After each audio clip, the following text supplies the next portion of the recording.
Трагедија на неколку денови пред породувањето на Пониква загина 23-годишната Емилија Коцева од Кочани, откако возилото во кое биле таа и сопругот излетало од патот. Очевици на настанот кои беа премногу потресени да зборуваат пред камера тврдат дека ова е една од најстрашните несреќи на Пониква. Тука изгледат, виж кои судили надоле, дека се влечеле. Онда како живе. И место да идат на лак и преко тоа брего и право доле па на асфалт. Емилија, која за неколку денови требало да стане мајка, итно е пренесена во Кочанската болница, но за неа и за нејзиното дете веќе било предоцна.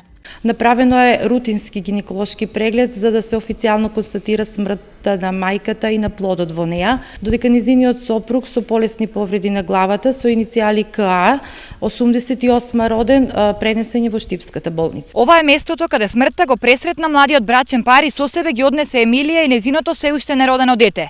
Инаку, ова е едно од најкритичните места на патот кон Пониква. Увид на местото на незгодата е извршен од јавен обвинител од Кочани и полициски службеници од Кочани при секторот за внатрешни работи Штип. Поради увидот, патот кон Пониква неколку часа беше во прекин.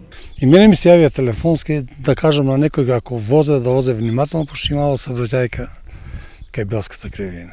Последната трагедија ги вознемири кочанци кои се почесто се сведоци на тешки сообраќајни несреќи со смртни последици.